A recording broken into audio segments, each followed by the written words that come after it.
Hi, everybody, and welcome to the Brothers of Dynasty live stream edition. I'm your host, Josh Christensen, joined as always by my brothers, Jay and Andrew. Jay, what are you drinking tonight? What's up, Josh? You sound a little low energy. You gotta pick it up, Josh. Do I need to pump it up? Is this energy? Yes. Is that it? Robot is getting louder energy? Is sighing in the middle of every statement energy? Just mid-sentence. Show. Hey, Jay, what are you drinking? Drinking beer. It's Other Half Brewing. This is called Go With The Flow, which I guess that's what we're gonna do on the show tonight. I'm just gonna go with it. You know, it's a double dry hopped India Pale Ale. Yeah. You know, a DDH like Double dropped. What is this? Tyler Higbee? Yeah, just dropping balls all over It's the a place. throwback to a few weeks ago. Yeah, Boom roasted. Reference no one gets. Would have made more sense if it was last year. We could have said Deontay Johnson. You know when you think of the perfect line to say way too late after a discussion, you're like, I had the perfect comeback, and you on the way home, you're like, I should have said this. Just jam it into any possible interaction you can have. The next person you talk to, you're like, I was gonna say this, or just manufacture the conversation again. I think there was a Seinfeld episode about that. Probably. Sounds on point. Yeah. So you're drinking beer, Andrew. What are you drinking tonight? I got this.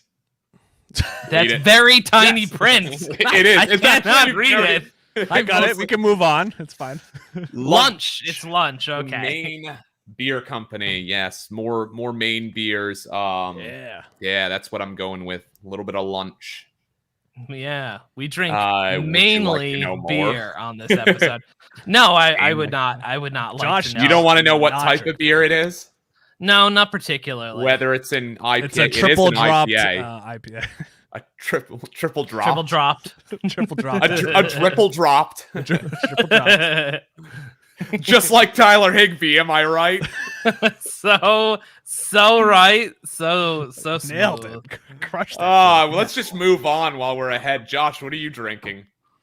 Oh, me? What am I drinking, you ask? I'm drinking over there. I'm drinking an Aperol Gin Sour. It's delicious. It's very refreshing. I've had it on the show before.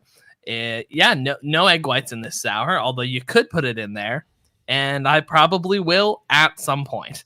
I just crack an egg right now. Mid-sentence while you're trying. I could really use something to kick it up a notch. It's just a glop. It's just a floater. It's just a floater of it.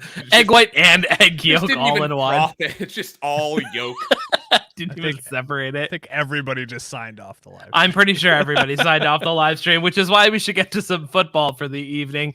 We are, of course, reacting to Week 13 in the NFL. The massive Mac Jones passing attempts, the Javonte Williams breakout, and everything in between. And we're going to do it mock draft style. So I think we should just get right into it. And with the first pick in our mock draft, we'll go in order from oldest to youngest. This time we'll do 12 storylines. Jay, let's start off. What's your storyline of the week? I'm going to start with you. Do you want to plug the collective first? Right. I should do that. No, I don't. No, I do need to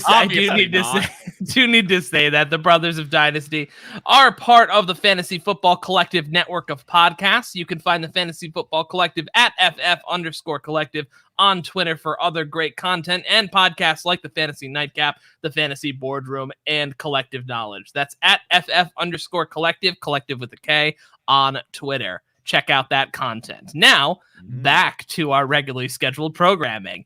Jay, let's start off our mock draft with the 101 storyline of the week.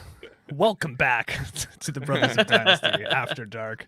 I have to pick Javonte Williams. I have to stay on brand here. It's I think we all love him. This has been since I watched his tape back. Isn't this what you've been started waiting watching for? him a year ago? Like, this is the moment that we've all been waiting for. The opportunity arrives. Actually would get all the workload, and he did not disappoint. It was fantastic workload numbers in terms of how many carries he got, the receptions, the snap share. It was all there. There was a little Mike Boone sprinkled in, but there was no like 50-50 with Mike Boone, which nothing people wrong like with to a few Boone joke sprinkles. about. Thank God thank God that didn't happen. But man, he was like the lone bright spot in that game. That was honestly rough from a Denver offensive perspective, particularly Teddy B. That basically any time they threw, that was just a chore. The offensive line wasn't necessarily protecting Teddy B well. They actually probably should have tried to run it more somehow. But it was the things we've seen from Javonte just put on full display. The breaking of the tackles, a nice burst, runs over 10 yards, consistent chunk plays, and also, good in the receiving game, which is the thing is with him that is special and that will make him a viable top-end fantasy running back going forward. We'll see how top-end, but a guy, he's going to put himself in that top 10 conversation next year for a redraft is that he could play all three downs. He can catch the ball. He's adept at that. Just look at that one. I know it was kind of garbage time before the end of the half. They threw that kind of, I don't know why they were even running a play in that spot, but that was a nice, like he's slanting through the middle. Like he looks like a pass catcher when he's out there for a running back. Like he can do that. So I think he's going to be solid in all those phases. He added a touchdown at the end, which capped off the number one fantasy running back score of the week in PPR was Javonte Williams. Josh, you were on the fantasy cheat sheet last Friday. You said top 5. I was, yeah. Top 1, baby. Javonte Williams. So second to none. Yeah, the debate's like how high do you raise him? I guess that's the Dynasty perspective here. Where does he get moved up in your rankings? I already had him at 10 in my Dynasty rankings. But when I really look at myself and I look at myself in the mirror and I say, if I'm Dalvin Cook or him in a redraft, in a startup, I'm probably taking Javonte just for me. So he's probably moving up my board a little more. He's 21. Yeah, I was going to say, where does he fall now for you? He's super young. I just need to know that he has that job to himself. Yeah, I would. If we're in the offseason and Melvin Gordon's gone, which Melvin Gordon's going to be almost 30 next year. So I'm like, at what point? Like, how long I'm not worried about Melvin Gordon not being like someone else, I guess. Like someone else or something. I don't really know. That's not the I just guess with those sort of workload things. If they go in next year and like he's very clearly the guy, all the coach speak is he's going to be our bell cow. This is our guy. We're going to work him in there and he's getting 20 plus touches. He's getting that kind of workload share. Then I feel super comfortable with it, which I think is more likely than not the situation. Like, I can't imagine him getting 28 touches every single game. Oh, no, and he probably shouldn't. Like, 20, no. Around 20 is fine. Like, you just needed to get the goal line carries and that receiving work and just not be out every other series. Whereas he's been in a timeshare, like a 50-50 timeshare all year long with Melvin. That's rough. Gordon. Just, it's like, now it's Melvin's turn, and it's like, you don't get into a rhythm, too. So it's kind of like, and he's a guy who just, the defenses have to hate facing him, like, because he's a chore to tackle in terms of just, he's dragging you, and like, it's just not fun. So he's a great guy. He's that physical player that we know. Yeah. So I mean, people were kind of debating. There were some polls going around Twitter having him like top 4. He was 4 basically. Some polls were. I don't know if I have him that high yet, but man, you could start to debate him if you knew he had the workload. He shows this a little bit more, just because, man, he's so young, and you want those young running backs because that window can be so short. So we will see, hopefully, when you're in your startup season, if you're starting some Dynasty in the off season, hopefully there's a little bit more clarity there, just in terms of, the running back situation there. Hopefully it's Javonte's show. So I hope so. And you say some people are going as far as top 4. Like that's pretty, that must just be a complete like sort of age thing. Because I mean, you look at all age, all into that. So I mean, you said if you're on the clock, like you're probably taking him, gun to your head, taking Javonte over like a Dalvin Cook. But if you're taking him over Dalvin Cook, you could probably extend that logic to be like, I could take him over Kamara too to save the age. I don't like the injuries, the 10 games in 2 years from Christian McCaffrey. And he beats him on age.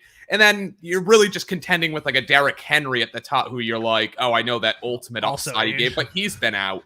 And he's even older than the last guy. Najee's the young one like that you put him with, and Swift and so Taylor, that's probably what you're doing is Taylor, Swift, Najee. It's not like completely insane. It's a little bit insane for the fact that he's barely played a game with that workload. But things happen, things move quickly. I think it feels insane because again, it does very much feel like you saw one game in like smallest of small sample sizes, but I mean, he has been doing stuff that we like all season. He just hasn't been unleashed. So I don't think it's the small sample size it ultimately looks, but it also feels a little bit like an overreaction to jump him so far, like, based on one game. Like, we can. Yeah. A little, but still, he's exciting, and it's like, I'd love it if he had the job the rest of the year. I don't know. Melvin Gordon seems like he could be back, maybe this week, maybe the one after, but it'd be nice to see like Javonte with the show just at the end of the year, kind of like Cam Akers last year, where all of a sudden a guy's getting everything at the end of the year. Like that would be cool. But. Yeah. Wouldn't you like to see him more, instead of being in more of a 50-50 or something like that, where it's like Melvin Gordon's back, but maybe you're hoping that he establishes a little more dominance the way like Austin Eckler did all around in LA. Yeah, and the way you'd hope if it ends up being more of a 60-40 split and Javonte's just showing more and more each week. I think that's sort of what we hope. Like that seems more like the reasonable expectation, right? Yeah, I think that's in play. We'll see. We'll see if that coaching staff's willing to go there, with a veteran player and starting to scale him back, which makes sense. I mean, he is banged up. He's coming off a hip, which is a weird It was thing. moving that direction, too. Like, it had flip-flopped where the 2 games prior to this past one, obviously, with Melvin Gordon out, Javonte did out-snap and had more than 50% of the snap share to Melvin Gordon, and that was kind of the opposite at the beginning of the season. It's moved up from there. So maybe that is the direction they were going in naturally. I can't imagine it if Melvin Gordon's healthy and in there being something where it's more than like a 60-40 split. I think that's the best you can hope for because Melvin Gordon hasn't been bad by any stretch of the imagination. Like he's been pretty solid this season as well. But like I imagine like they have no obligation to Melvin Gordon next year.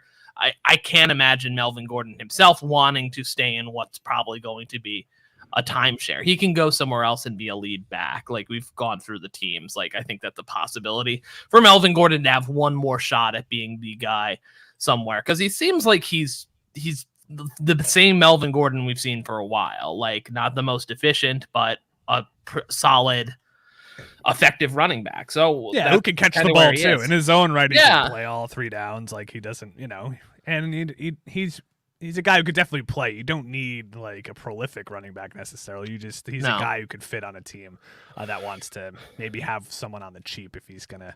Like maybe a Buffalo, a team doesn't want to like spend a lot. He wants to go somewhere and compete. That team, as we saw last night, desperately needs a better running back. And I think he would instantly be an improvement over what they've got there right now. Atlanta, obviously, Mike Davis hasn't really worked out there. There's any number of teams that I think he could end up on, even a Miami, stuff like that. But let's move to our next storyline of the week, and let's go to Andrew. Why don't we just go hometown and talk about that high-flying Patriots offense? Just airing the ball out. Yeah, no, that was just the heavy winds airing it out there because what bigger Bill Belichick dream than to win an away match while his quarterback throws it 3 times for 19 yards and rushes it 5 times. Rushes it more times than he threw it for negative 3 yards. 0.46 fantasy points in standard. That you would see that performance and be like, oh, they lost, they got killed, right? No, they won. So I think the real star of the Patriots was definitely Damian Harris this week. Over 100 yards and a big touchdown run there. Got injured, came up lame with his hamstring, which was hamstring injury, which he kind of stayed in through the game, and it's probably a good thing they're going into their bye week, so we'll probably hear more about that. That's a little disheartening when you see someone having that good of a game, especially when Buffalo knew they were going to run it every time. I think I don't know, that the fact that Buffalo could not adjust to that game must be really disheartening for any Buffalo fan. Did you find yourself throughout the game being like, they're going to play action this one of these times? I kept being like, they're going to open it up. And I just think they didn't want Mac Jones to throw it. As we said, as we've talked about before, he doesn't have a lot of arm strength, and those wins were crazy. I found it really fun, and I almost need to credit the local sports radio.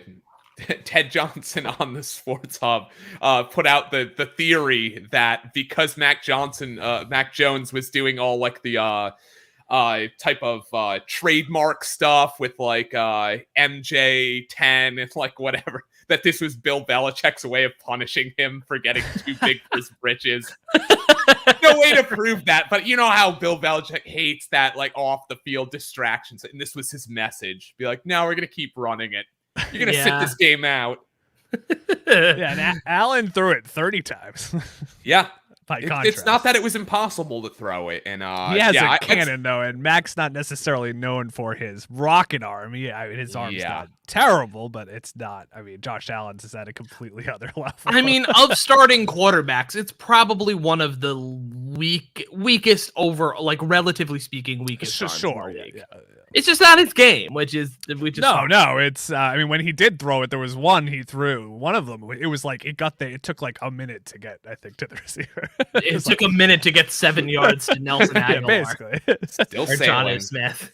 And it was, I mean, just the point of Bill Belichick, I mean, it has to be like he was just so happy with that. Oh, yeah. Just like we could just play it all safe, just play defensive battle the whole like time. Anything weird where it's like, oh, it's 3rd and 18, screw it, we're running, I don't care, we'll punt, we'll play field. Like, I mean, that's just like his jam. Yeah. Like, he just loves that stuff. So like that, I mean, this is probably his favorite win since like, I don't know. Yeah.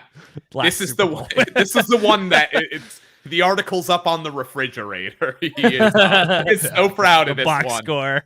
Wins game, only Gave throws himself 3 times. an A.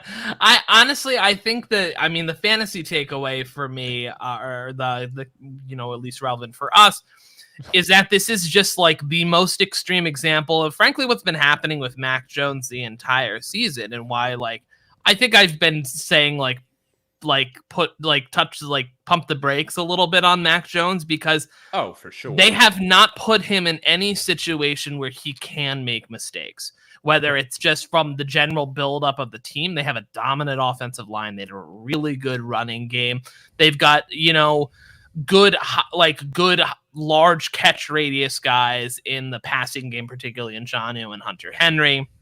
They scheme the game where he's not throwing down the field a lot. They ultimately have basically their guys run the same routes, and one route changes every passing play. Like, it's not a very complicated, it's a very conservative passing game scheme, a lot of high percentage things, which again, this is not a knock on Mac Jones. This is a good thing. This is what you want for Mac Jones, because he's not the most physically gifted quarterback in the draft. I think the things on him are like, he, is a smart quarterback who will make good decisions and not make a lot of mistakes. Is he going to bomb the ball down the field 6 times a game? No. Is he going to zip the ball into tight coverage over and over again? No, that's not what he's going to do. He's going to play with anticipation. He's going to get the ball where it's supposed to go with accuracy and work within that. But for the sake of fantasy, I don't know if he's ever going to be the guy that they open it up. You know what I mean? Like, I don't think that's ever going to be the thing. And it's like, people make comparisons to Tom Brady was more of a game manager over early on. The one thing Tom Brady could always do is he had a strong arm. It's not like he was didn't have some arm strength. It didn't come out of nowhere in 2007. No, it didn't. He had those physical tools. That's just never gonna be Mac Jones. That doesn't mean he can't be a successful quarterback who takes him deep into the playoffs and even wins a Super Bowl one day. I think that's totally within Mac Jones's grasp. But for the sake of fantasy, I just think he's at best going to be a mid-tier QB1 for his career. I just think that's kind of his destiny, which is valuable in super flex. But I wouldn't. Mid-tier QB2. Yeah. Mid-tier QB2. Sorry, what did I say? I said mid-tier QB1. Which No. You love Mac Jones. Mid-tier QB2. No, I completely agree with that, and I think we've discussed it before that the longevity at that position or as in like personal longevity, like someone's ability to keep their job is very valuable in and of itself. Yeah, he has that. So he is valuable, and he does exactly what they need him to. I see no reason why they would move. They're just going to continue to use and develop and shape Mac Jones in the best way they know how, and that is the best case for your team, that you will have a perpetual starter. Oh yeah, absolutely. Should we move on to our next topic, which will be my first topic of the game? I'm going to take a look at I just want to quickly praise Jalen Waddle a little bit. I think he was pretty quiet early on in the year. We kind of saw him as just, he was doing pretty good in PPR, not getting a lot of yards though, not getting a lot of touchdowns. Since week 7, he's been wide receiver 12 on a points per game basis. Meanwhile, in that time frame, Jamar Chase has been outside the top 30 on a points per game basis. So, which is not to say it's a knock against Jamar Chase. I think Jamar Chase is good, but it's ultimately Jalen Waddle, I think, has closed the gap between the Jamar Chases of the world, and I think has pushed himself in the conversation to be a top 15 dynasty wide receiver option. He's been really good. He has 86 receptions on the year. He's on pace to break 1,000 yards pretty easy. And he's getting some good red zone targets as well. And then you've started to see him break some plays where he'll catch a crosser over the middle and take it for 40 yards, 50 yards, and just that kind of speed, which we knew coming out of college that he had. So he's been absolutely terrific this season, and he kind of flew under the radar for a while, but I think he's finally getting his due. And yeah, man, he's absolutely terrific. And honestly, if you're in a rebuild scenario, I feel like it's closing, but I feel like the value's only going to get higher and higher for Jalen Waddle as you wait. Just see value Jamar Chase, which has gotten really, really, really high. Waddle's not far behind, and I think it's a good time to try to sneak him in if you can. Do you feel like because Jamar Chase sort of already pioneered that he's the 101, or at least the wide receiver 1 in Dynasty, that Waddle sort of can't do? It's almost good that Chase broke that value bubble, because Waddle's someone you can definitely still get cheaper, sure. I think that's objectively true. And he's also one of those guys that I mean, you hear it thrown away. It's you might have to pay a lot for Jalen Waddle, but imagine what he's going to cost 2 years from now. Mm-hmm. If you buy him now, it might hurt, but it could end up being money saved later. Yeah, absolutely. I think I'm willing to give a decent amount for Jalen Waddle at this point because he's so young. There's still a lot of upside, and if it looks like Tua's the quarterback he's been for the past few weeks and is a franchise guy and is there for a while, it looks like their chemistry is really, really good, and that's just going to pay dividends going forward in a similar way that with the Joe Burrow to Jamar Chase situation. You like that quarterback stability. Not that Tua's, I think there's less rumors of him being sent out of town, but even so, even in worst case scenario, Tua's sent out of town, it means that they're getting a superior quarterback in some circumstances. So that bodes well for Jalen Waddle long term. Yeah, so love Jalen Waddle. If you have I'm trying to think of what you have. If you're not a contending team and you have an older an older player, older wide receiver who you can flip to a contender who may have Waddle that may be higher performer. If you have if it'll work, because I think they can win with Waddle. Yeah, why not? That might be the thing. It'd have to be something you have Devontae Adams and you're trying to trade for Waddle plus. But would you be adverse to giving someone like Devontae Adams straight up? It's if you're just trying to get the because I think some of these guys that have the upside, I know that you're just hoping to close the gap, but I believe we saw a trade between you where it was a Jamar Chase, AJ Brown trade that might have felt a little wild at the time.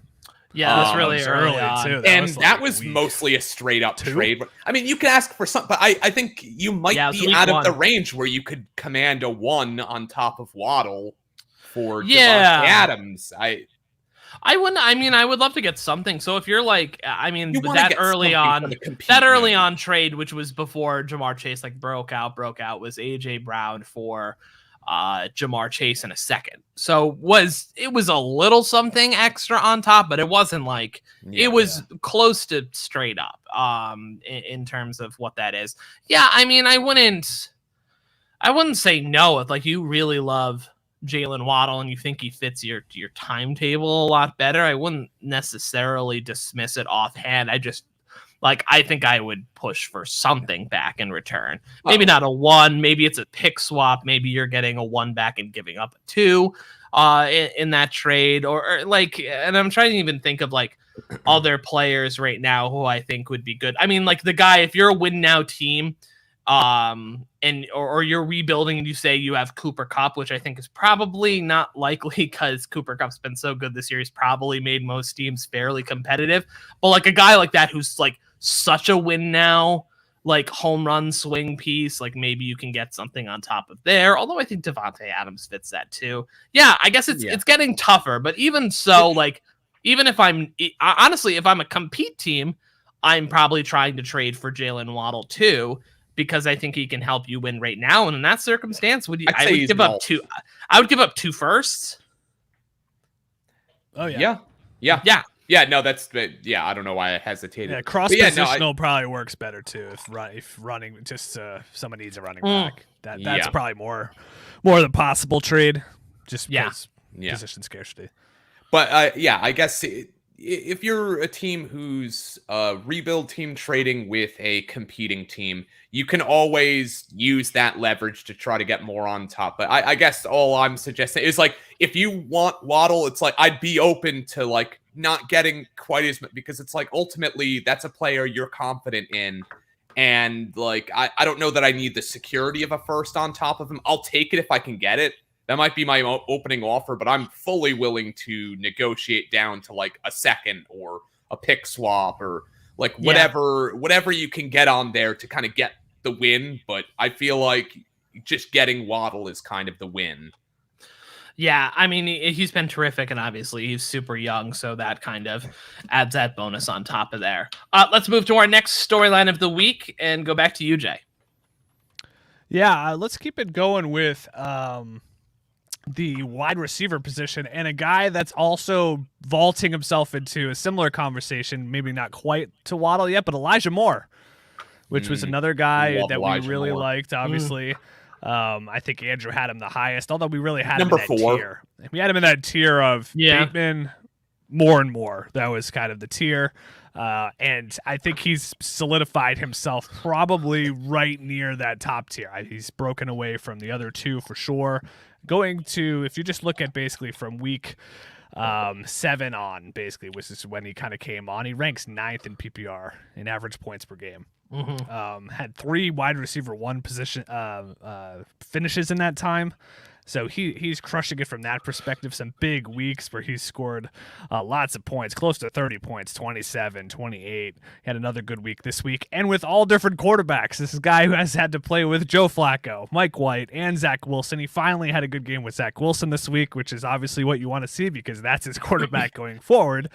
So that was good to see. So he is another interesting guy when you're looking at your dynasty rankings. We didn't get to these when we were kind of doing our top tiers a few weeks back because he was certainly not jumping into the top 12. But, man, if this continues, he jumps himself right up into that. Kind of what we're saying about Waddle also will apply to him. Maybe a little bit less, but maybe not. If he could continue top-end production like that where he's throwing up top 10 average points in an offense that you'd expect to get a little bit better in the future because they're not good. They're, in spots they can support him at least from a fantasy perspective, but this is not a good team. Love what I've seen from Elijah Moore because to establish that in that scenario and that situation there, Corey Davis goes out. There's really no other talent there. Michael, even from the running back position, Michael Carter's out. He's the only guy. Yeah. And he's been crushing it lately. So I love what I've seen from him. We weren't alone. The guy just on tape, we just loved him from just everything that he flashed. Oh yeah, just such a playmaker. Just fantastic stuff there. So I'm interested to see where he kind of ends up in our rankings as we kind of shape out. I feel like he's top 20 play now. Like I think he's right in that conversation where you could start talking about, top 20 and then see if it continues. And like I said, now maybe top 15 in the future too. So he'll be flying up my rankings because I think of our rookie wide receivers in my full rankings, I've kind of put some effort into moving up. Of course, Chase, Devontae Smith, and Jalen Waddle as of recent, but didn't dig. I think I haven't moved up or really moved much like the Elijah Moores, Rashad Bateman, and some of them. So I'm definitely going to have to reconsider where I have him. But I'd say moving towards that top 20 is certainly where I'd be eyeing to put him. Yeah, I love Elijah Moore. He's been really terrific these past 5 games. He's had at least 6 targets in each of those games, which is good to see. And obviously the offense still isn't as high flying as possible. So I think he only has 1 game this year where he's passed the century mark, but he's had 5 TDs in the past 5 games, which is the kind of the what you want to see out of some of these players to make up is getting those touches in the red zone. So that's good to make up. And I think, as Jay said, this offense will be getting better over time. So I would expect his opportunities to rack up those yards, rack up those receptions, only to go up from there. As we know, touchdowns can be unreliable going forward, but I don't see any problem for Elijah Moore. Love the talent. He's been great. And just a side note, I feel like I'm not going to say that they're exactly the same player, but I get Elijah Moore vibes from Jahan Dotson this season. The hands, the body control, the ability to kind of Dotson. The shiftiness, the quickness in there. If he's quite the athlete, how good are his hands? Elijah Moore is really good. Yeah, they're really good. Yeah, I think they're similar. I think they're similar profiles athletically. They're around the same size. They have a lot of the same skill sets. I think they can be used in a lot of the same ways. I just really like Jahan Dotson this year, and I think he has kind of both in terms of profile. What is this? I'm just even looking at what's going on here. From part of the community on some of my leagues and stuff, we have a chat on Twitter. Andrew, he was on the Twitter chat, which apparently does not show up in StreamYard. I forget that chat doesn't flow here, so you can't see it. So he's chatting away. And, okay.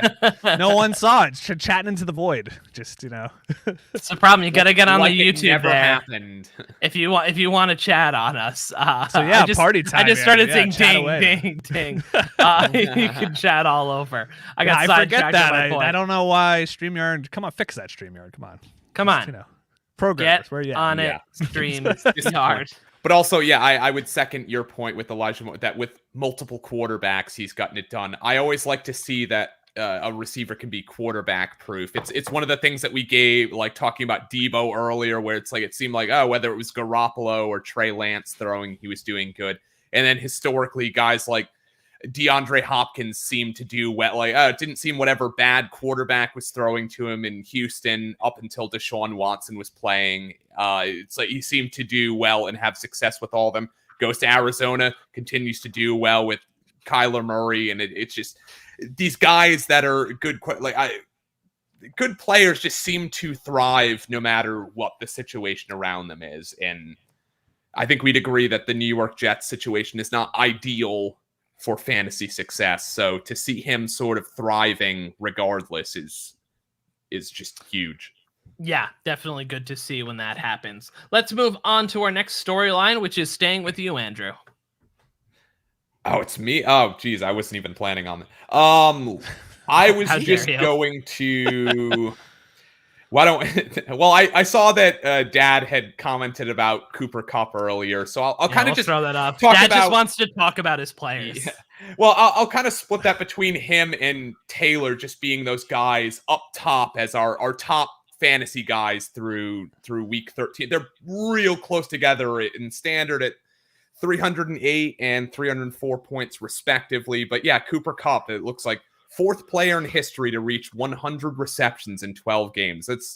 It's really impressive what he's been doing this season. And we've talked a bunch about him and how he sort of, up until this year, I don't think was really in ours or any consensus, that top 12 number one type of wide receiver ranking. And I think we all kind of got him up. I think I have him at wide receiver 8 overall. And even that sort of feel like for a guy who's just like far and away the top wide receiver, it feels low, but I mean, he's getting up there a little bit in age, so you might err towards some of the younger guys and just some of the people who have more perennially gotten it done. But you can't take anything away from the performance that he's had this year. He's certainly got a connection with Stafford, and it seems like he just has a great ability to get open, make the catch, and just make every play. Like when you feel like a play's falling apart, that like all of a sudden he's open and just making the catch. So I mean, it's like he looks good. Like from the eye test, the stats are off the charts, and it's just really impressive. And then also, like I said, Jonathan Taylor, the true leader at 308 fantasy points.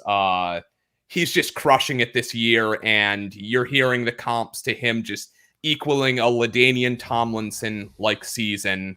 High accolades for him, crushing it at over 1,300 yards on the season now. So it's like he's almost top at whatever stats that Cooper Kupp has in receiving. It's like he's far beyond that in rushing, and it's just it's wild to see. I think we all love this guy. RB1 in Dynasty, lock it in. Yeah, Cooper Kupp he leads basically in like almost all receiving like targets, receptions, yards, TDs, red zone targets, and he's even second in receptions over 40 yards. So it's like getting it done in all deep ways. Target, yeah. Mike Williams, I believe, was number 1 there, but he's got one less. Like, so even like, I mean, how many times you turn around and he's running down the field like for 40 plus yards on like just no one's near him. He finds space where he can just all of a sudden catch the ball and take off. His year is like crazy. Like he's like 60 to 70 points higher than Justin Jefferson at 2 in PPR. Yeah. Which is just wild. He's already topped his season from 2 years ago where he was wide receiver 4, 2019 season for Cooper Kupp. He's already topped that in points. He's got more than that already. He would be second in that season right now if he just ended right now, only to Michael Thomas that year. He's just wild. So just a lot of... I thought he was going to be good. Not quite this good, though. He's the man this year from the wide receiver position.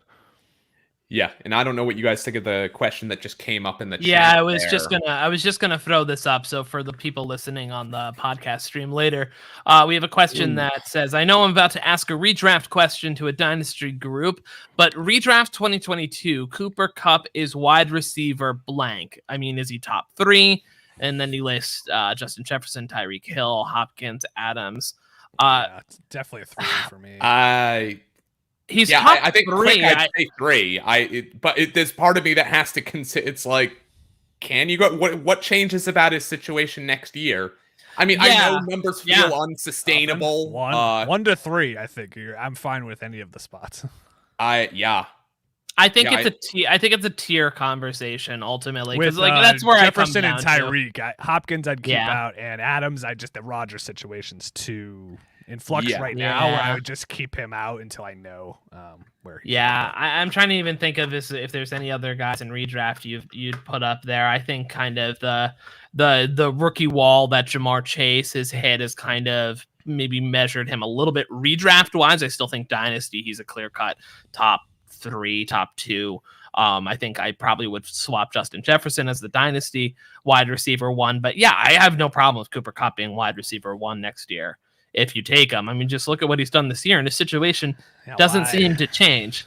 Take 10% off. It's still that was the argument that I made for Michael Thomas back a couple of years ago. I know he took a little more than 10% off. Hey, even if you take 10% off, like, which is he's like, how about 100%? How about now? I did the wrong bargain. What if I just never play again?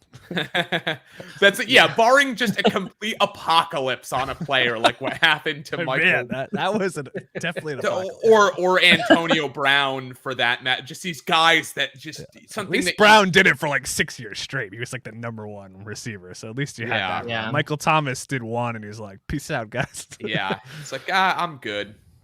Yeah, and no, it feels kind of weird to be like Cooper Kupp, clear cut wide receiver 1, but like he probably has. Yeah. I think the only other two he's that have the safe argument, one play. He's probably the safer. I mean, I think Jefferson's pretty safe too. I think it's him or Jefferson, honestly, just because. And Hill, I think you were right. It's him, Jefferson, or Hill. I can't really think of anyone else who I think is like a slam dunk. But whoever you go with of those three, like I'm fine with any one of them as the wide receiver 1. Yeah, because you only get into like age and stuff like that for Dynasty, where and for redraft, it's like, yeah, who were the people who killed it last year?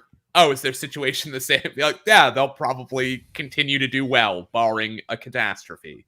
Yeah. That sounds about right. Let's move on to our next storyline, which goes back to me. And I want to talk about this Justin Herbert versus Joe Burrow game, which also was just a great game overall. It got out to a quick 24-0 lead.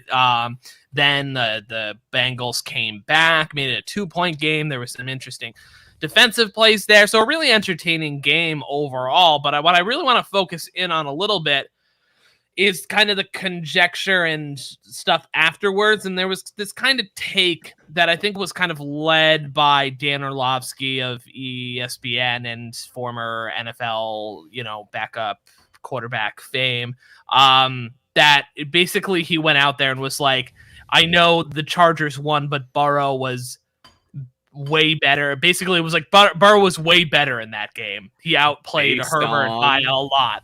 And he went from he was like, tape, look at the tape. And a lot of people kind of jumped on that bandwagon. But here's the thing. One,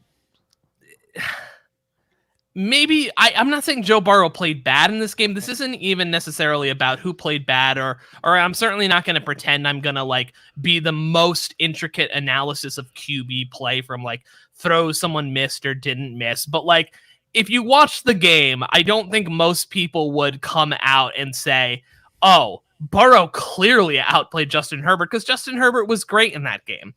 And as we know from the players overall, what is one facet of the game that Joe Burrow does significantly better than Justin Herbert? I don't think there's one out there. There may be a few things that you can say he's a little bit more evolved on, whether you want to say he plays with a little better anticipation, he's a little more accurate in the intermediate game with Joe Burrow, but there are several skills that Justin Herbert has that Joe Burrow will never have. The arm strength is night and day. The deep ball accuracy in the same vein is night and day. The athleticism is to check for Justin Herbert. The ability to create outside of structure is Justin Herbert.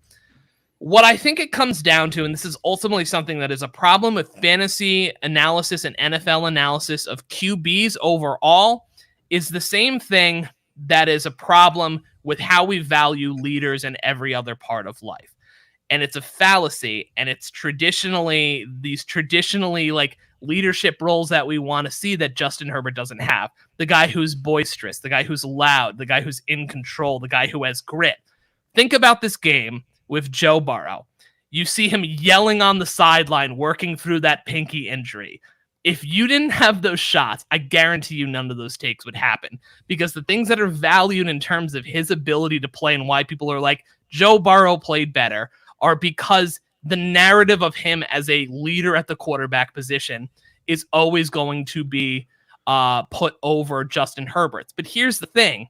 Those things don't actually translate to results. So, there's data behind this as well in terms of leaders across every different kind of industry, in terms of these things that people are like, oh, this was what makes a good leader. It usually doesn't. So that's all I'm saying with these quarterbacks is, let's not overvalue what are presumed to be leadership traits that don't actually translate into production and put those into play. So that's my spiel on Joe Burrow and Justin Herbert. Joe Burrow is a more traditionally seen as a leadership candidate at quarterback, when the reality is that Justin Herbert has no deficiencies in terms of what actually translates to results as a leader and as a quarterback in the NFL. Yeah, it's mostly this. Lombardi finally stopped calling hot garbage plays, as Mike says. That's about it. Do you think that there's a lot of reverse engineered arguments like sort of coming forth here too, that there's some people that still view it's like, well, Joe Burrow was the number 1 overall quarterback and that's someone I had over her, and there's still like some of that of like, well, let me figure out an argument why he's still the number 1 guy. Yeah, I think there's some of that as well. And also just think about what the biggest knock on Justin Herbert coming out of the draft was. It's like, yeah, he's not demonstrative. He's a quiet guy. Can he really be a leader? Can he really command a huddle and everything like that? Which was always bullshit, because we've always seen these players come out that people are like, no, this guy's a real leader. It's this cult of personality thing. It's the Tim Tebow thing. It's like, yeah, sure, Tim Tebow can't throw accurately and skips the ball to people and makes terrible decisions with the ball and turns it over and is generally not a physically good athlete, but he's a winner and a leader. So this is why he should be a first-round pick. But also these things start to feel like you always leave out maybe if all things were equal, like never mind all of those qualities that you already listed off where Herbert is superior to Burrow. If we were to presume they were equal, then maybe a more obvious demonstrative leadership style would put him over the top, but that's just not the case. I think but here's also the thing, is like, but yeah, and we don't even have to get into that. Like, but I just feel like these things, they always just like leave that out in like you sort of manufacture an argument based off of like your own perceived preference to leadership, which but it's also a perception subjective. That those are actually valuable qualities in a leader. And this is nothing about Burrow, but like a lot is made of like these I think mostly of like Tom Brady and Michael Jordan, who are like barking at players and yelling at other people. The data in terms of like leadership skills and ability and how people respond to those sorts of personality types in the workplace would actually tell you that those teams succeeded and won despite of that, or at best it was inconsequential. That, like, think about like Brady playing quarterback, and like if a receiver wasn't immediately on the same page of them, they wouldn't get the ball anymore. That is a deficiency. Games when that would happen, like those are bad memories of when he's yelling at people. That looked like really frustration to me. Well, that was like, when we lost. I feel like that was like, I feel like we kind of do it like Baker Mayfield, like he got made into elite, for a similar reason. Yeah, but like perfect example. And I'm not saying he's like shouldn't be a starting quarterback, but it's sort of, I think he gets elevated a little bit for reasons that are more. But those qualities are at best. It got him taken number 1. It did, but those qualities in terms of in their study after study, and like I look at this in my day job in my life in terms of leadership skills and what it has. These qualities are at best inconsequential to leadership, because think what's actually leadership for a quarterback. Maybe there's some mentorship thing, and then it's making the right calls, moving your protection when you need to, making sure your people are in the right place to make the plays that they need to play when you're on the field. What does that have to do with yelling at other players or being gritty or having that sort of cult of personality? It doesn't. I mean, look at one of the, like, if you want to say it's like you have to, going to basketball again, Michael Jordan's put up at this leader. He yells at people. He's in your face. He demands excellence from people. Just talking trash all over the court. Well, what does that mean for Tim Duncan, who's the polar opposite of that and won 5 championships? You know what I mean? Yeah. Like, Duncan is Justin Herbert. He is in a lot of ways. Michael Jordan won championships because he was the best basketball player on the face of the earth, and he had one of the other 10 best basketball players at the time as his wingman, and he had a great coach in Phil Jackson, who, by the way, is known as the Zen master as a leadership. So it's just like, these narratives on leadership are not only, I think, counterproductive to our analysis of people as NFL quarterbacks, as people who can be successful in the league and long-term in fantasy, but it's baked into what we think results are. When the results told you in that game, Herbert was better. statistically and in the results of the outcome. But I don't know what Herbert is viewed more traditionally as the traditional QB leader, and that's baked into the perception of his ability. And I guarantee you, if you don't have those shots of him yelling in pain as he's trying to throw the ball on the sideline before the half of, oh, he has real grit, he's come in, you would not have had this conversation. We would not have had this conversation at all. So we need to separate these confirmation biases from our analysis. When you tweeted that, I couldn't even believe people had that take. I was like, who's saying that? Like, I mean, you look at any stat, or I watched a lot of that game, and I was like, how are we even getting there? So that, I mean, it's just wild to me that like, I don't know, whatever perception they have is taking them down that path. I'm just like, I like Joe Burrow from a fantasy perspective. Oh yeah, this is not an anti-Joe Burrow. Yeah, I don't know. Justin Herbert for me is so much better, and for fantasy, like if we take it back to fantasy, like there's a debate with them there too. At one point, I feel like that's been answered at least now. But like, Justin Herbert just takes you to another level of like. Exactly what you said, when he can create. It's just an athlete. The guy actually can run. Like, he's a guy who probably could have better rushing statistics. I think he could do more. He's a cannon of an arm. I just, that's an upside for fantasy that I want. That's why I have him at like the top tier. And Joe Burrow, although solid, is just, more around 10. He's a guy you can be a QB1 for you, but it's going to be more back end. And it's just, I don't know why that's not clear, but... I mean, this is just something that's constantly Herbert's going to have to deal with his career. It's just like, he's too quiet. It's probably the quiet thing. That was from the draft process till now. They're like, man, but it does not matter. It literally does not matter. And I think you make such a great point with pointing out that, like, it's almost... it almost detracts from someone like a Michael Jordan... or someone else's like actual skill when you sort of like boil things down to like some sort of like boisterous leadership, because it's like, oh, you're like discounting like everything that matters so much more that they're doing. Yeah, it's just you're leaving that out to bolster this argument about like leadership that like honestly makes really no sense. And just I think you can go to other players and teammates and coaching staffs that can corroborate this theory that you're having. I guess I'm referencing Ted Johnson, former Patriots player again.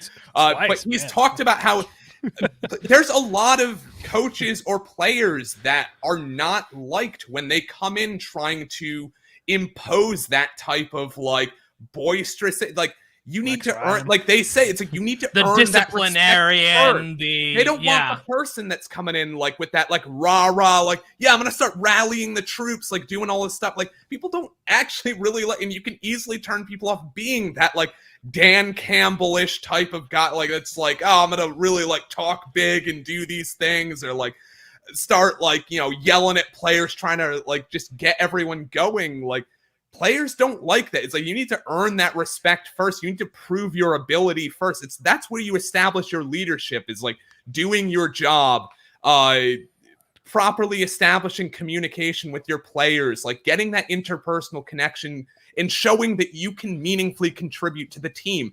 No one wants someone that just comes out there without any sort of established credibility, just yelling at the team, like doing these things and trying to play the part of this so-called leader. Like you need to play the part first, and then maybe you can be respected as a leader. The other things can come. Yeah, and I mean, it's again just drives back to the point of like we make these assumptions that being a leader, or what makes good leadership in coaches, in quarterbacks, in any other kind of workplace management role, are these certain types of basically cult of personalities that makes a better leader. But just like there is study after study after research that not only are these inconsequential to being leaders, they're often counterproductive, and are also, and this is a separate conversation we don't need to get into at all, are mostly gendered and traditionally masculine traits. But that's a whole nother thing, and we should move on to our next storyline of the day. What were we doing again?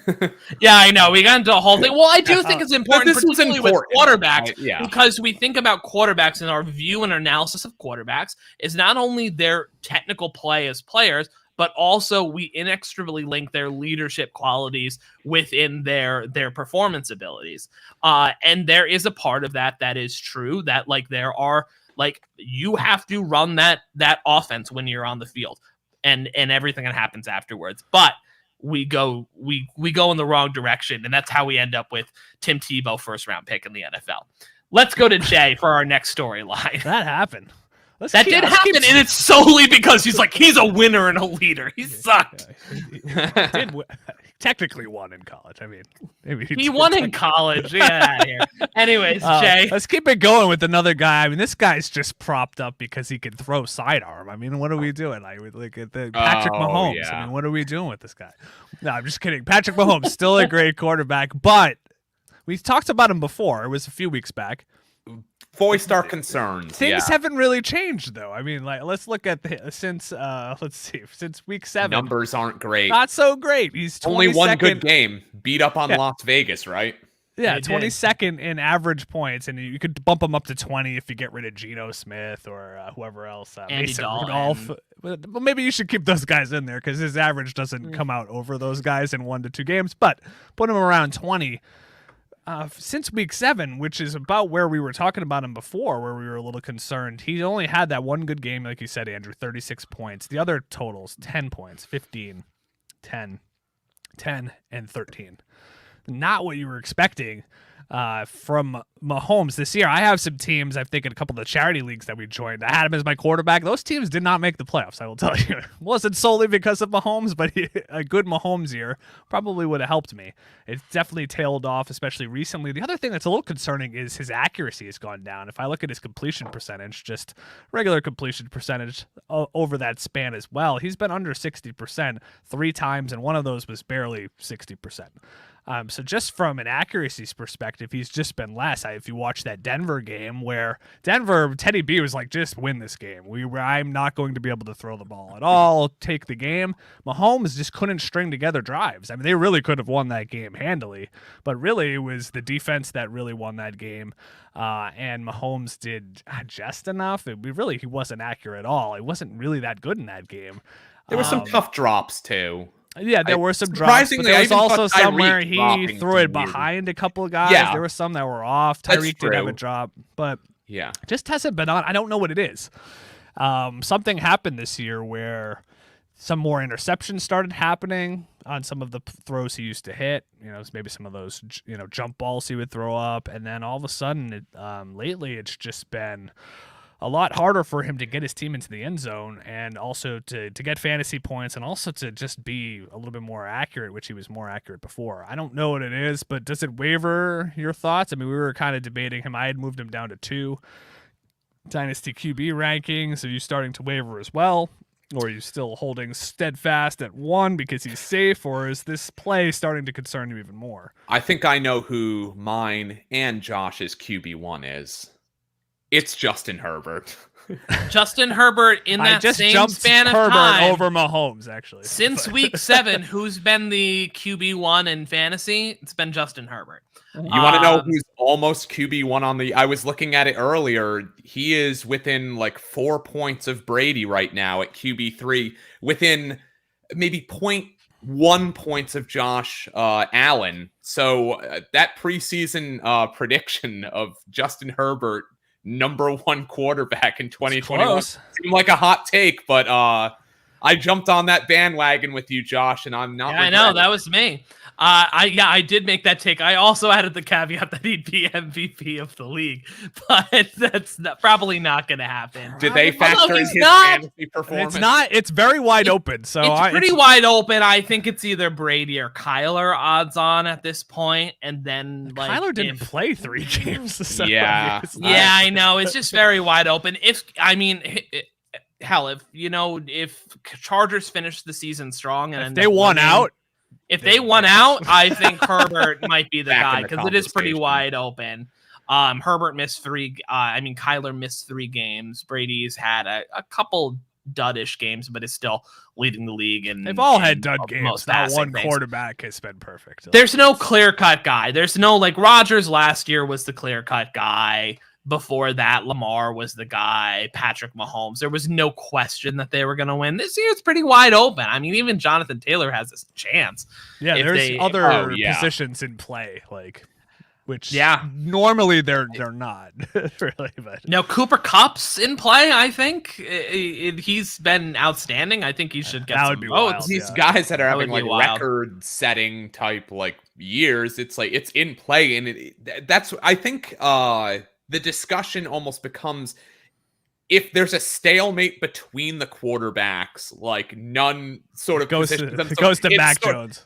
yeah. It goes to 0.46 Mac Jones.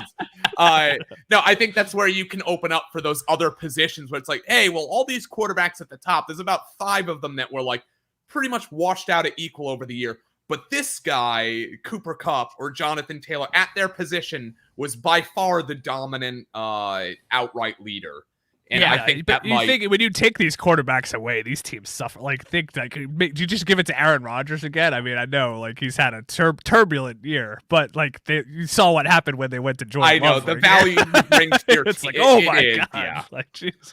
Yeah, that's true as well. But we should just circle back and finish up on Patrick Mahomes real quick. Mahomes, I lowered to 3 for me, but to answer your question, I'm fine with that as well. And like we said before, I think it's just a matter of shifting him back into a tier.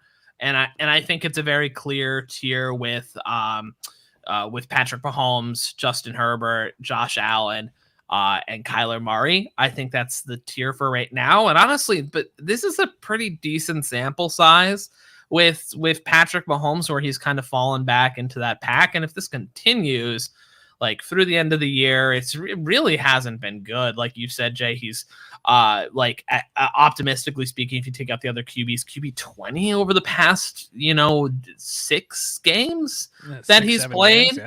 Games, he's only had 1 game that's been more than 15 points in that span playing in fantasy. He's not putting up the same touchdown numbers. He's not as accurate. He's not running as much at this point. And so again, this continues. And then it's more of a question of does he slip back another tier in there? Because it's just defenses seem to have caught up to him a little bit. Defenses seem to be making the right plays. And I guess this happens in players' career, because I have no doubt that Patrick Mahomes has been the best quarterback in the league for 3 years now.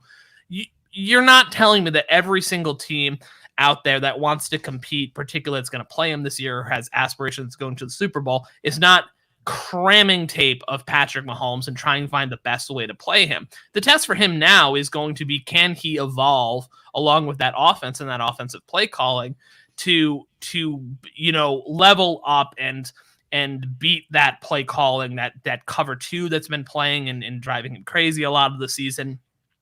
Does he evolve and change and become and regain his spot up there? That's still very possible. He's crazy talented, but for right now, he's certainly come back down to earth. Let's move on to our next point or next storyline. Andrew, let's go to you. This is going to be your last one of the night, so make it count. Yeah, no, I'm just going to go with the Kenyon Drake injury and kind of continuing on that theme of Josh Jacobs that is sort of come up perpetually since the Gruden was fired from coach, and sort of hoping that would open things up for Jacobs. I know that up until maybe the last 2 weeks that hadn't really come to fruition, but he's actually really started to come on these that between touches in the rush game and getting a few more targets added to it, he's kind of had 20 plus meaningful plays per game, and especially this last week sort of being his top game. Well, actually not even that great, 13 for 52 and a touchdown. That's not the best, but notably 9 for 38 in the receiving game, getting a lot of passing reps, which with Kenyon Drake sort of leaving, you have to wonder if him filling in that role can sort of really bolster his fantasy value down the stretch. he will be in the following weeks playing Chiefs, Browns, Broncos, Colts. So towards the end of your fantasy playoffs, can't say that that's the easiest schedule for you. I guess the only thing that would be worse was if he was playing Tampa Bay and that run defense. But if they're getting him involved in more of the passing snaps, I have to think that his fantasy upside and the ceiling for his play is going to be that much more elevated. And maybe it's a more hopeful or ambitious take from it, but like I feel like he's a guy you can rely on down the stretch this year because he's the guy there now. And the next best guy's out, and I feel like that team's going to have to lean on him a little bit more, whether they like it or not.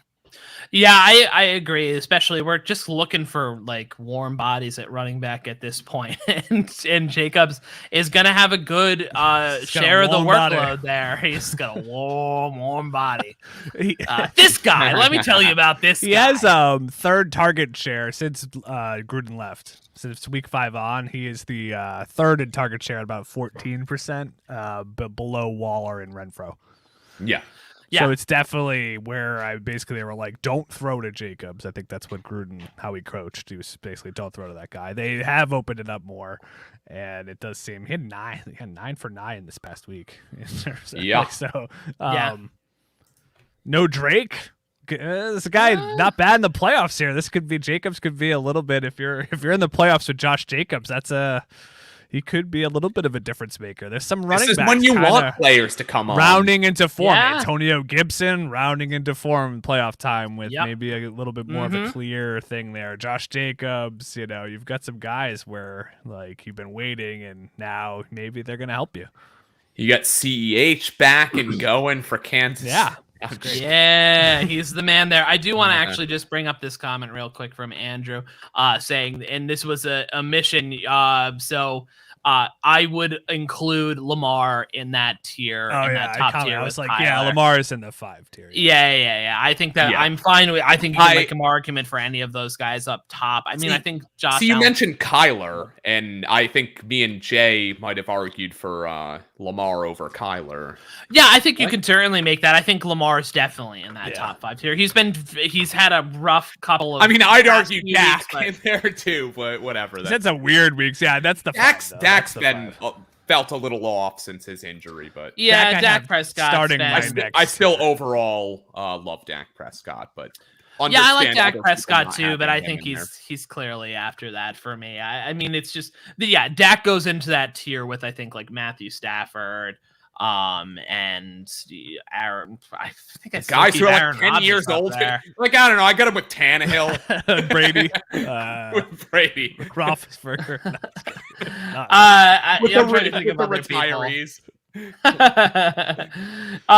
So that's kind of the tier break that I would have it. I think you can make an argument for anyone. I mean, that team that Lamar is playing on is literally just him. It's a mess. Mark Andrews is good. He's got Mark Andrews is good, but like the tight end's not enough. I mean, you need I don't know that. Those receivers are. I don't know. The receivers are fine. The offensive line's not great. The running game is like I know Devontae Freeman's having a resurgence, but it's really a volume play. But like the Steelers always play them. Those games are always that.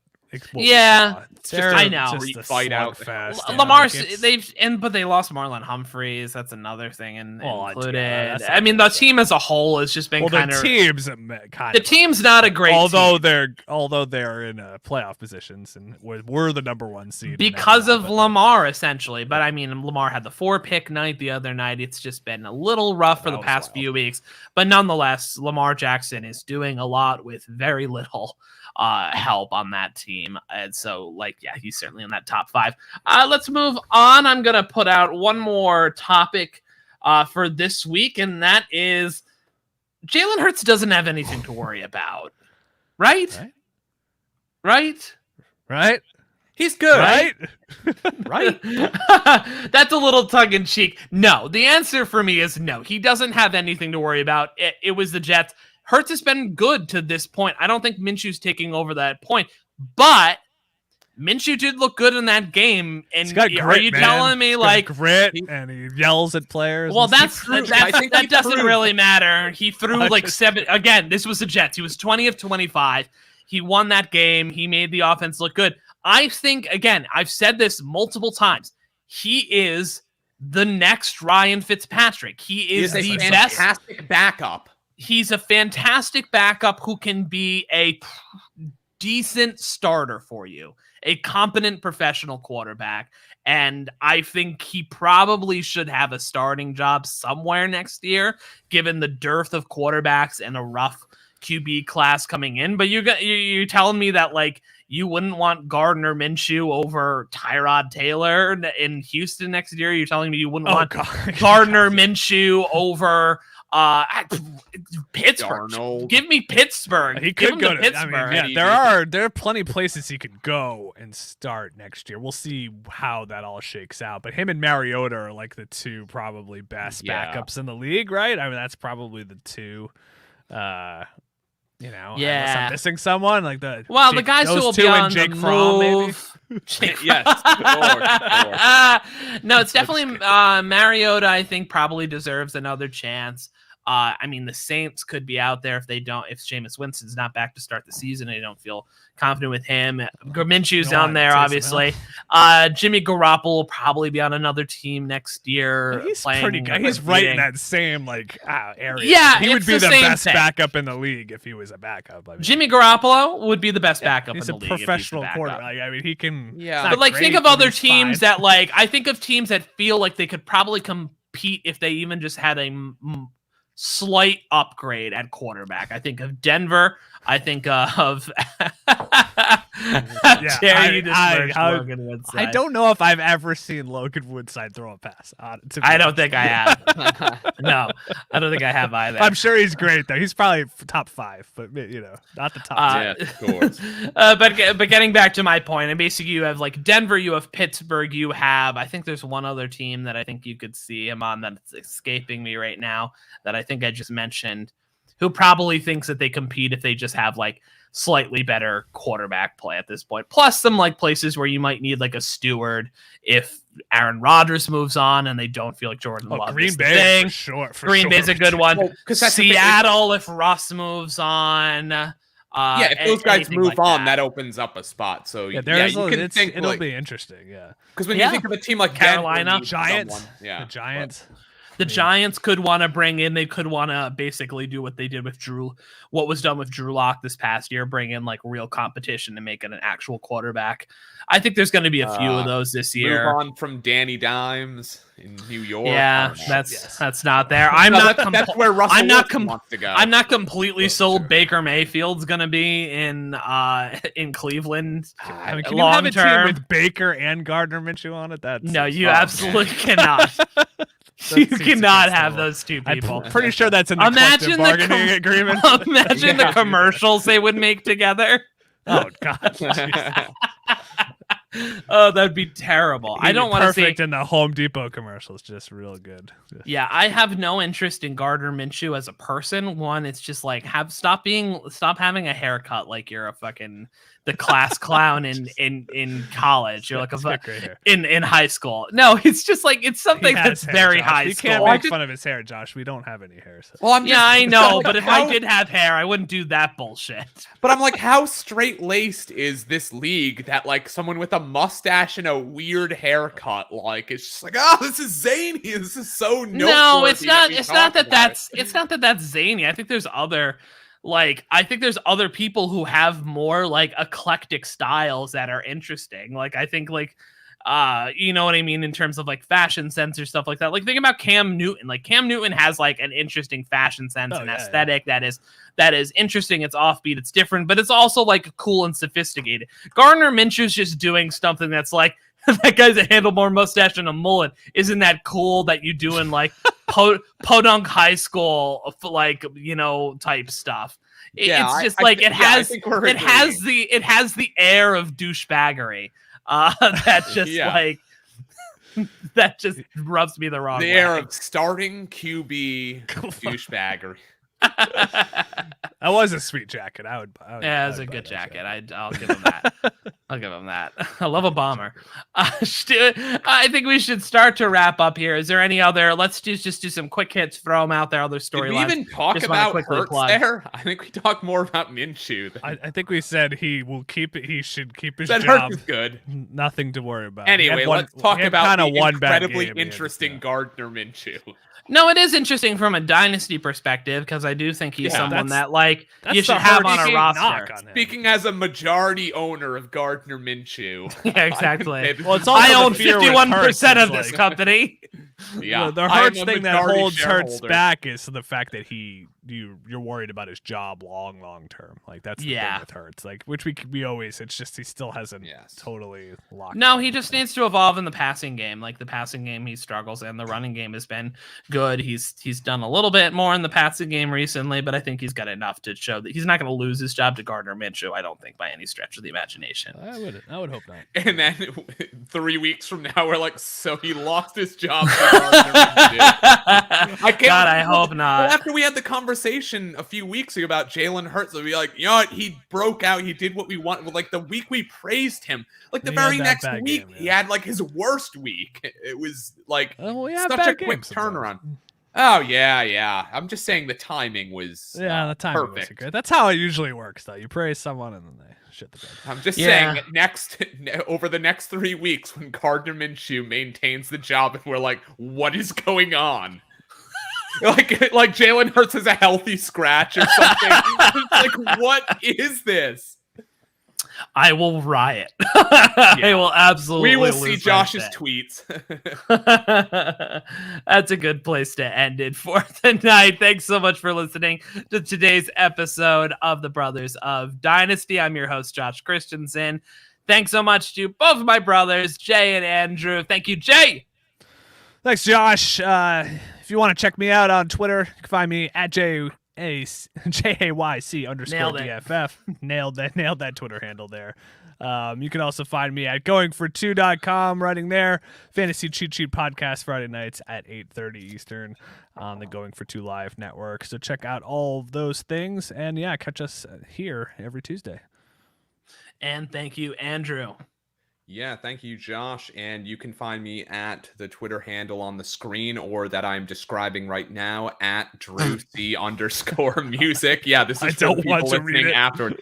At DrewC_music. That's for Instagram and Twitter. And also, if you want to find music like the music in our opener, Hired Guns, you can find music from my band Ghost in the Snow at ghostinthesnow.com. That leads you to everything. That leads you to the socials, Facebook, Instagram. That leads you to the streaming sites, Spotify, Bandcamp. Wherever you stream music, you can find it. All right. And remember, you can follow me at DFFJChris on Twitter and follow the show at Brothers of Dynasty, at Bros of Dynasty, rather. Brothers of Dynasty on the Facebook. And then also we are going to be back next Tuesday with week 14 reactions. We're heading into the fantasy playoffs. This was our last week before most people's playoffs. So hopefully you made it. Remember to set your lineups and hopefully you get a bye. And that's about it. I don't know if there's any other housekeeping. Happy holidays, everyone. And we'll catch you next week. Thanks so much for listening. Hold up those beers, guys. I don't have one, but I do have a random can of White Claw here.